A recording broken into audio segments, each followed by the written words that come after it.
The episode you're about to watch is all about death.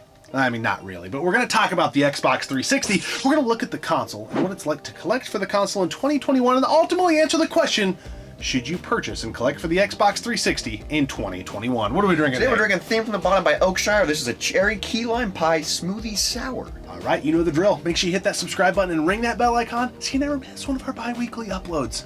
And sit back, relax, pour yourself a beer if you care to, and let's take a look at the old Xbox 360, its little red ring of death, and if it's worth collecting in 2021.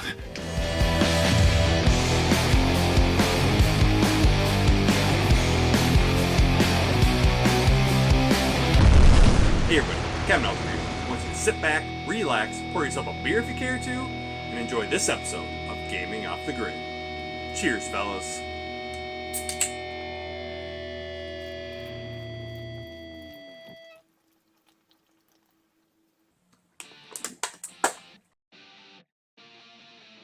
All right, we're back here in Generation 7. Well, at least we're talking about consoles from Generation 7. This is kind of our little buying guide thing and kind of drilling down into the matter of whether you should collect a certain console or not in 2021. Take a lot of things into consideration.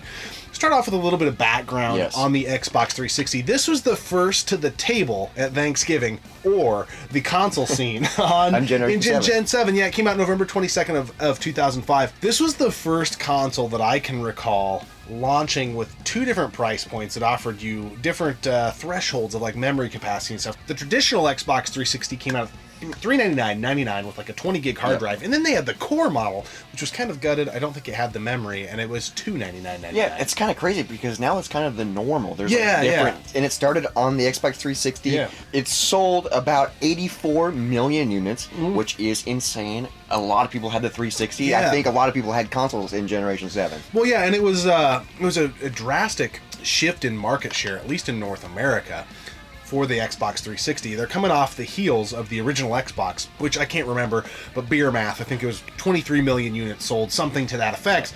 And then it jumps up to north of 80 million here, and is in a dogfight with the Sony PlayStation 3. And then all of a sudden the Wii came into the fold and kind of turned things upside down. Weird from a sales perspective. But the hardcore scene was on the 360 and the PS3. So a major movement in market share for Microsoft. This was the console that kind of became more of a household name. It wasn't so, niche, if you will, as the original Xbox was. Now, a major pivotal piece, this played DVDs, it played its games, but Sony opted to go with the new technology of the time, which was the Blu-ray. Yes, and Microsoft, they thought they were getting in on the new thing with the HD DVD, which, where's that? Oh, it didn't take off. Well, and it was kind of a tough sell, I think. Maybe if it would have played them natively, that might have helped it a lot, but you had to buy this attachment that like hooked into it and then it would play the DVDs. So it just was kind of a failure to launch attachment, and people weren't buying the Xbox 360 to play movies, they were buying it to freaking game. It's a freaking online It did a great game. job. Initially it launched with backwards compatibility, and they continued to add to the ability for it to do that up until 2007, I believe. So it launched in 2005, and in 2007, through that duration, they kept adding titles would get backwards compatible, which is crazy from the OG Xbox. There's like 460 plus games that are Xbox games that you can play on the 360. Yeah, which makes it like it's about half the library. It's awesome. So you're like, man, I can go buy an Xbox game and play it on my 360. It looks better, HDMI, play with a wireless controller. Yeah, it's just that's the way to go. It's awesome. It is really cool. Now it is worth saying, and I already said it, but it's only about half the library, so there still is value in owning an OG Xbox.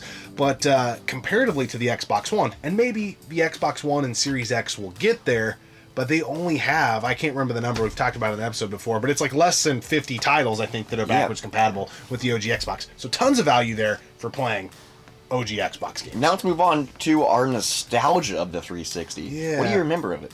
Well, I remember it was the first console I played from the generation. Yep. I remember being in college. It would have been, I think, my sophomore year, maybe my freshman year. It was whenever Godfrey got up to the school I was going to. He had a 360. Ooh, and you were like, what is this? Yeah, and I'll never forget when Gears of War came out. I don't know if you guys remember the Gears of War trailer. I think it's one of the best video game trailers of all time.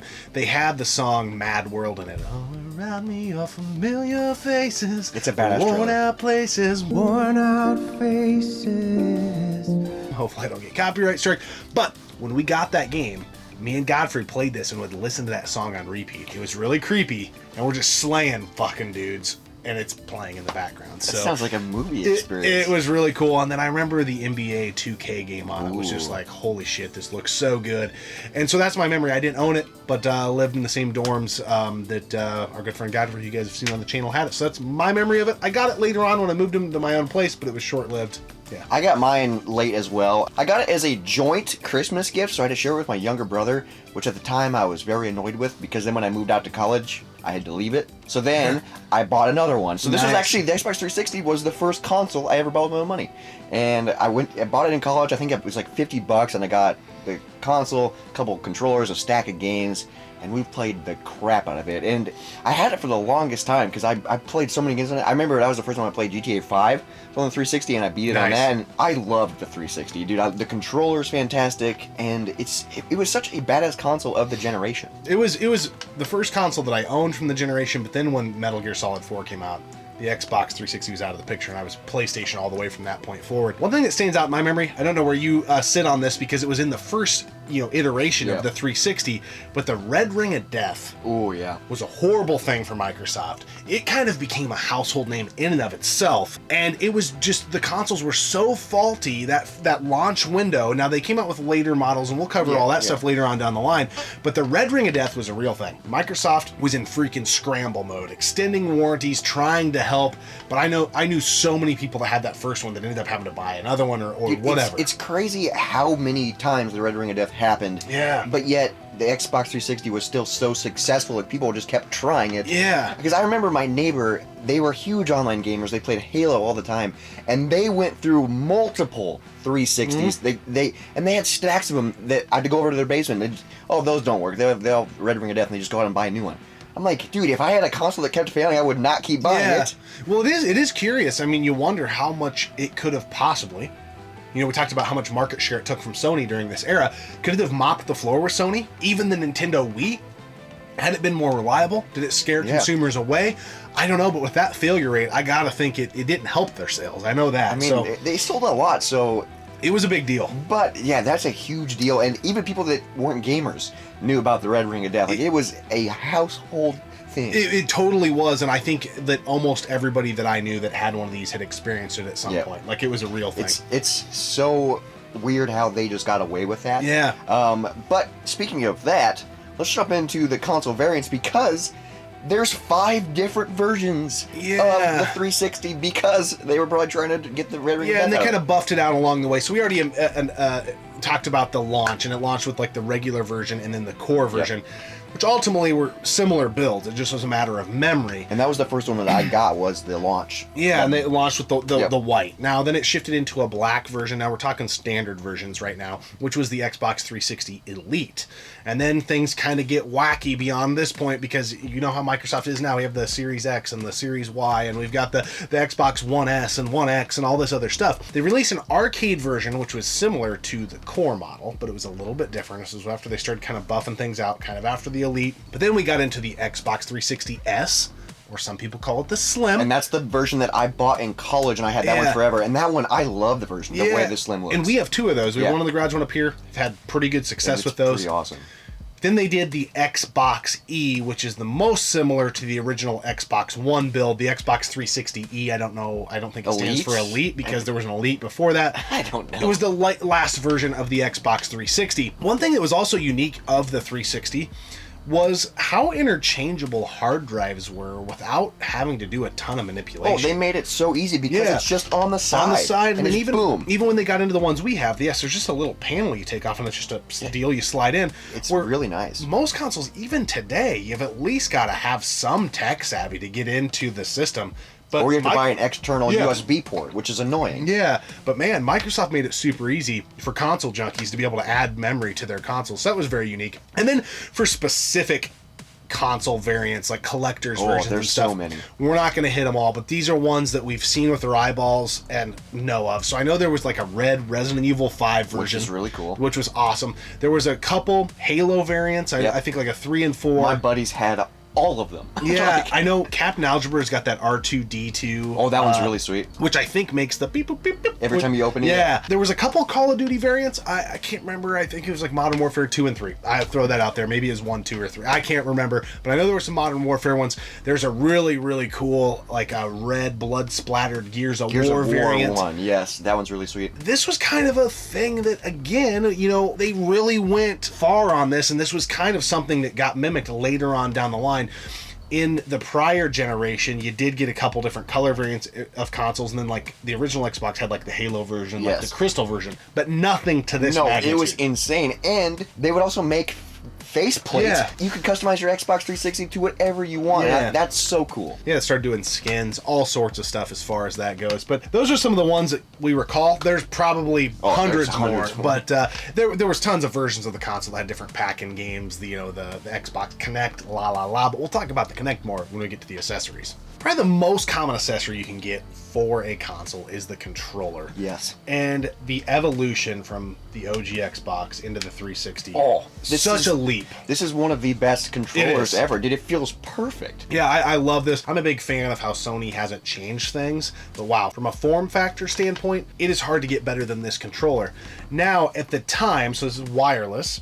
It did come with like a cord that would hook into the top, so you could play it wired if you needed. Which is really nice, yeah. There was also default, this would come, I'm dropping batteries here, with a spot for AA batteries. Which, at the time, was kind of annoying. Yeah. And I know a lot of people, especially me, I would buy those battery packs that weren't batteries, so they were just chargers, just because it's easier. But looking back, that's genius, because you can still use it. You can put fresh batteries in, and it's not like, when the batteries die on the new ones, you have to take it apart. Yeah, and it is just that leap of when the console's current. Yeah. It's like, I wanted the rechargeable controller.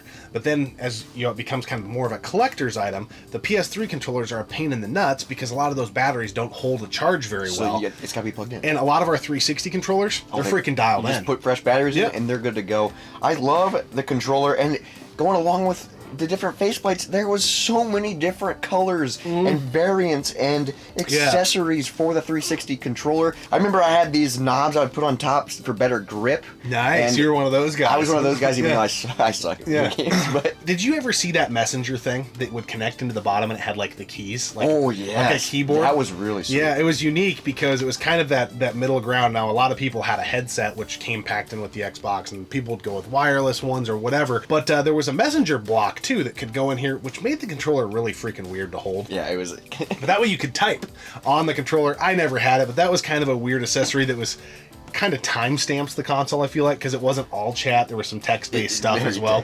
So that was unique. There was a universal remote.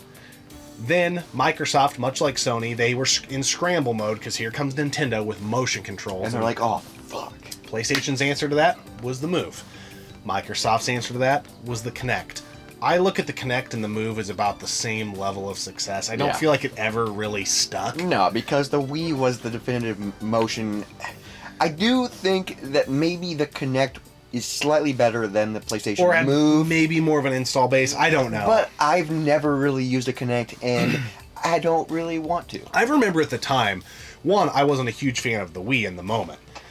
And I remember feeling at the time like, man, hardcore gamers are on the PS3 or they're on the 360. And then when both of them went that route, I remember literally thinking, what are you guys doing? Keep the main thing the main thing. Like, people don't play your consoles for motion controls, and that was my old crotchety view on it. Now I love the Wii. But I remember thinking, just like, stay in your freaking lane. What are you doing? We already talked about hard drives and faceplates, but I mean, I think there was a mouse. There's a lot of other accessories. Yeah, there's a lot of accessories. Some joysticks, some fight sticks, blah, blah, blah. You don't need any of that if you're going back. All you need really is a controller and the system. Yeah. And then, you know what else you need? After that, games. The most important part to any console is the games. Yeah. So, there's a ton of 360 games, obviously. I think the library is super big. I don't even know what the number is. So we're going to talk about some Xbox 360 exclusives that I think are must-plays. Some of these we have played and we know very well, and some of them we haven't, but I still feel like we need to talk about They're kind of the ones that people in the know talk about. I think exclusives has never really been Microsoft's thing, and I think this was kind of the generation where they maybe started just trying to be the best gaming console they could be. They weren't focused on games like maybe Nintendo and Sony developing them internally. They more so want to run the other games better than anybody else can. A lot of cases, Microsoft could.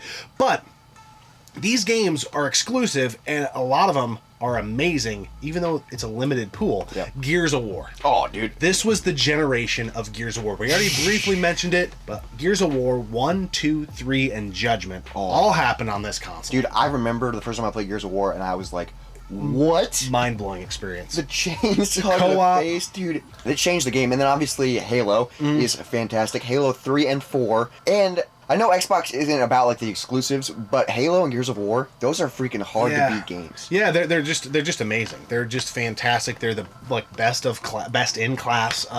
And all of the games, Halo 3 and 4, Gears of War 1 through 3, and Judgment, you go back, they do not feel like they are dated or archaic. They are so fun. I think we beat Gears of War 1 and 2 last year on stream. On stream, yes. So fun. Epic games. One of our favorite games on the Xbox 360, maybe one of our favorite games to play together, period, is Hydro Thunder Hurricane. Yes, it's digital download only, which sucks, but, oh man, it's such a fun game. You can do up to 4 players, split screen, collecting those bitcoins, racing. It looks great. Hydro Thunder Hurricane is such a amazing fantastic game. And it sucks that it's download only. I hope someday it gets a physical. It's probably not going to. Because no one cares about it. If you remember Hydro Thunder from the arcades and you think you like that, you got to play Hydro Thunder Hurricane. It's incredible. It's so good. And then the last Banjo-Kazooie was released on the 360, and it didn't get the rave following maybe that Banjo-Kazooie and Banjo-Tooie did on the N64, but Banjo-Kazooie Nuts and Bolts is a pretty serviceable entry in the franchise. It's pretty cool, and it's kind of cool how it went from Nintendo to the 360.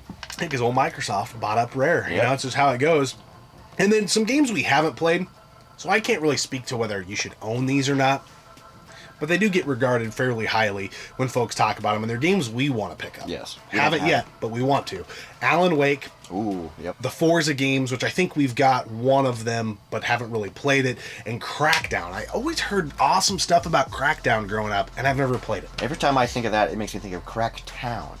And that's not a game. By the Prairie Cartel. Yes, which is a good song. Look that song up. Prairie Cartel, Cracktown. Ding, ding, ding, ding, ding, ding. It's an amazing song. It's so good. That's a little nugget from this episode. All right, so when we look back at all this stuff and churn through all the butter, the current market, the future of the console, the Xbox 360 and its games for the most part are very, very affordable. People are purging this stuff left and right. And they're everywhere. They're everywhere. Now, the current market for the 360, to get into a good one that's not one of the early models that you have to worry about system failure, depends on where you're looking. Yeah. I would say $50 to $60 probably for a decent one. But that's like eBay type of stuff, retro game store type of stuff. Yeah. We see these all the time, guys, at garage sales, thrift stores, and all over the place. What's cool about the Xbox 360 is that it's usually sold in bundles. Yeah. So like how I got it in college for $50, and you can get a bundle with controllers and games, and just $50, $100, boom. I would say, if it were me and I was looking for one today, I would not spend more than $45 or $50, and I would want to make sure there were some games and a good controller with it. Again, you might not be able to jump on eBay and do that, but if you get out and do a little sniffing around, I think you're going to find something. And then a lot of the games that we mentioned. What's so cool is with the current situation for Microsoft's backwards compatibility, the system might not even come into play. If you're like, I don't want the console, I just want some of the games. Your Halos, your Gears of Wars, most of those games that were exclusive, I could only play them on Microsoft, they're backwards compatible. Yes, if you have the new console, if you have the Xbox One or the Xbox Series X, you can play some of these games. Now, not all of the games are backwards compatible. Yeah. So if there's a game you're like, oh, I remember playing that game, oh, it's not backwards compatible? Yeah, it's kind of make you cry a little bit. Pick up the system. Yeah. I love the 360. One thing I want to mention too before we go into the final question, if you should purchase one, is it's great for LAN parties. Yeah. Like we use it all the time. We have like 4 or 5 Xbox 360s, and it's just awesome because I know it goes down as like being the online gaming console. Yeah. But LAN parties, man, it's so much fun. Well, the reason it's so perfect for those is it's so freaking cheap. You can get copies of Halo 3 or 4 like for $5 a piece. And then you get some consoles, and a lot of people still have an Xbox laying around. Before you know it, you can get 10 to 15 guys together to play some freaking LAN parties. Really cheap. So much fun. Now let's move on to, should you purchase one in 2021? I think this is not a great answer, but I think the answer is maybe. Yeah, maybe. What do you want it for? That is the question. Yep.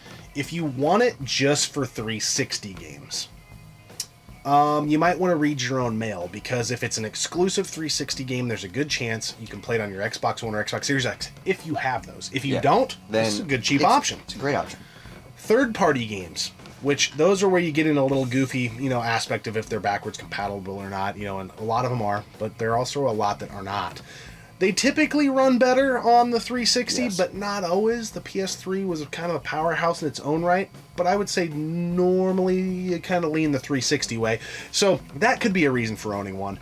I think the primary 2 reasons for owning one is if you want to play your original Xbox collection in HD, yes, on the cheap, because a ton of the games are backwards compatible here. Not all. So that's where the value of owning an original Xbox comes in. And then the second reason would be what you already mentioned, LAN parties. Yes. This is probably the cheapest version or console to get into if you want to keep LAN parties alive in 2021. Which is what we do. Yeah. And we're probably the only people doing it, but getting freaking 10 to 16 people together, drinking beer and playing Halo in the same room and yelling at each other like, you freaking shot. Yeah, you can't do that. I think there's a lot more value if you're just a home console gamer, you don't do a lot of multiplayer stuff. I think the value really comes in on being able to play 400 plus Xbox original Xbox games. And then there's a ton of value, I feel like, in the games, because they're so cheap and you can play them in so many freaking different ways. Yep. So this is a tough one to answer. For us, yes. Yep. We like collecting for the 360. And it's everywhere. We like the 360. It gets most of its work from us playing at LAN parties, because we have 2 of them, and then we have some buddies that have a couple, and we hook them all together and play. If we didn't have that, I would still find value in playing original Xbox games on it. It's awesome. At least the ones we can, because we're huge fans of Burnout 3. So we play that all the time, so if we can play that in HD, it's pretty awesome. It looks beautiful. A lot of original Xbox games on the 360 look amazing. So it's one of those kind of read your own mail. That's the reasons we collect for it. That may not apply to your situation. Everybody's situation is different. Yes. This isn't one of those where it's like, oh, you gotta go out and get a 360. You don't got to. But it's a fun time to collect for it, and if you do start collecting for it, it's super cheap. Lots of low-hanging fruit to go out there and munch on, bud. But I do think it's not a time-sensitive thing. I think the 360, it's gonna be cheap for a while. Yeah, there's just so much of it out there. I don't see the prices ever going up. So if you're like, man, I kind of want one, but I don't want to get it right now, that's what it's good. I think it's gonna stay pretty cheap and relevant. Just due to time, you're gonna see a marginal uptick, but I don't think we're ever gonna see that huge spike. No. To your point, if you're getting Halo 3 right now for $5, maybe a few years down the line it's $8. But it's not going to be one of those deals where you're like, well, I remember when I could get the game for $5 and it's $80 now. I don't think that's ever going to happen.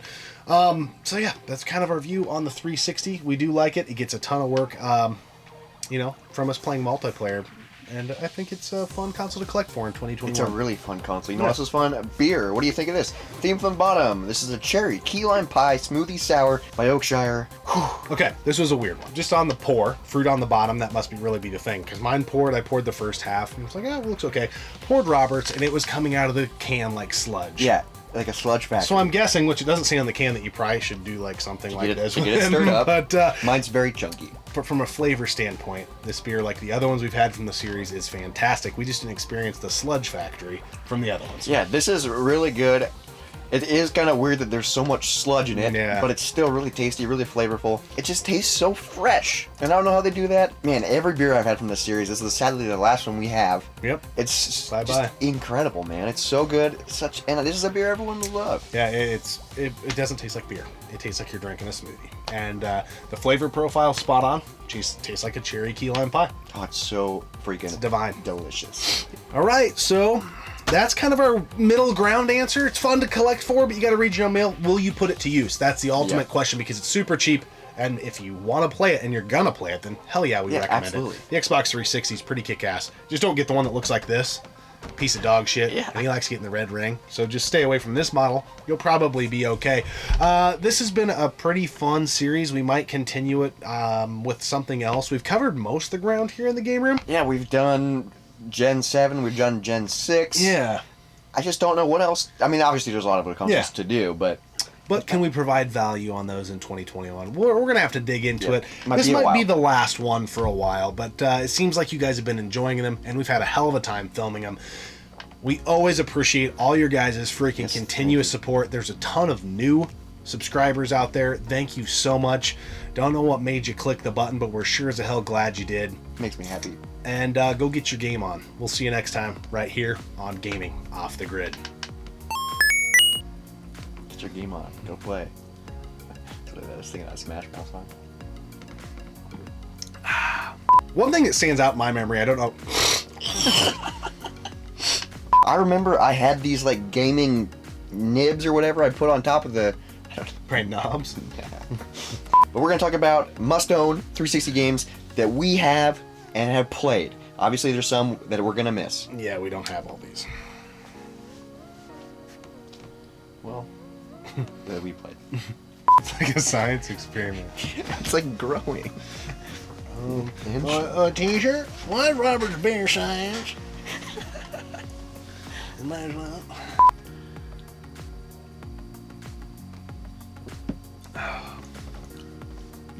Wow. That's gooey. Just Huey Louie and the Nui. I'm just worried about mid-episode us going, Snader! I'm worried that, oh yeah, this is going to be really good in a couple of hours. It's going to come out straight on my butt. Yeah. Just I can feel Rocket fuel. Yo, brown eye starts winking. Like Abraham Lincoln. Yeah.